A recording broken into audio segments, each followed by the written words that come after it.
Euro dollar. So the euro continues to extend gains off that recent multi-day low down in the 105.20 area, with the market now breaking back above the 109.80 recent high to break above 110, and now open the door for a fresh upside, potentially towards the 112 area in the days ahead. The latest consolidation that we had seen off that 109.80 high down to recent lows around the 108 area has been broken, and that was a 200-point consolidation, which suggests a projected measured move of the same size, which would take us up towards the 112 area in the sessions ahead.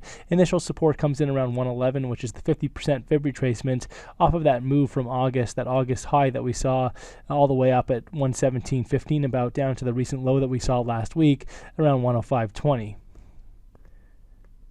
Sterling dollar. So cable continues to be confined to a broader downtrend. The market has made a series of lower tops and lower lows, and is expected to make a fresh lower top now, somewhere ahead of 153.36, ahead of the next major downside extension below the recent lows that we had seen down at 148.95 and towards the 2015 low at 145.66 further down. So this rally, despite being impressive, is still classified as corrective while the market holds below 153.36 with only a break back above to compromise the downtrend.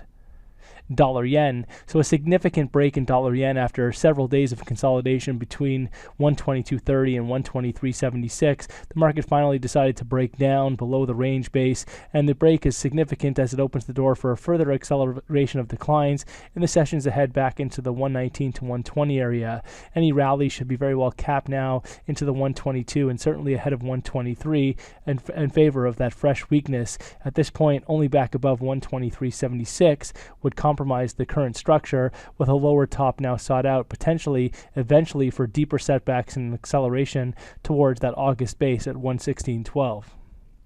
Euro Swiss. So Euro Swiss remains confined to a tight consolidation, although the market is in a recovery structure off those record lows that were seen earlier this year. So the consolidation is classified as a bullish consolidation, with the market seen eventually higher beyond the 110.50 peak that was seen back in the month of September. At this point, any setback should be very well supported ahead of 107, with only a breakback about below 107.14, which is the range base, to compromise the current recovery outlook for Euro Swiss. Aussie dollar. So despite the market being well supported on dips in recent trade, overall the downtrend remains intact here after the market stalled out yet again ahead of 74 by 73.85 a few days back. Really only back above this level would compromise the structure, with the market expected to continue to be well capped into rallies in favor of the next downside extension back towards a retest of the multi-year low just ahead of 69. Dollar CAD. So dollar CAD has broken to fresh 11-year highs after recently taking out the previous 11-year peak from September at 134.57. The market has since broken up above 136, although with daily studies looking a little bit extended at this point, there is risk for a bit of a pullback before we see any meaningful resumption of gains. But any pullbacks here should be limited to the 130 area, with ultimately only back below 128.30 would really compromise the highly constructive outlook for dollar CAD. So in the end, market should continue higher, potentially now towards the 140 area, but there is risk for some form of a short-term pullback, which ultimately or ideally should be supported ahead of 130.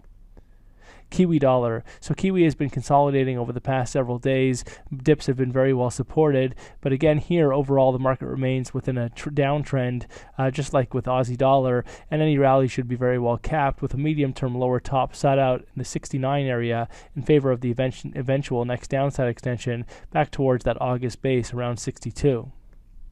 SPX 500. So the S&P 500 is showing signs of rolling over after stalling out ahead of the May record high recently in early November at 2117, and this suggests that the market could be poised for deeper setbacks. A break and close below 2003 recent lows that were seen on the 16th of November would be a significant development, confirming the formation of a potential lower top, and would accelerate declines back towards the 1870 low that was seen back in late September. Gold. So gold is showing some signs of a bounce after recently trading to multi-year lows at 1046, but the market will need to establish back above 1100 to confirm such a basing outlook and accelerate gains back towards the highs that were seen back in the month of October, mid-October, October 15th, at around 1192. At this point, inability to take out 1100 while the market is possibly showing signs of a base will keep the pressure ultimately on the downside for a potential break back below 1046, exposing that psychological barrier at 1000 further down.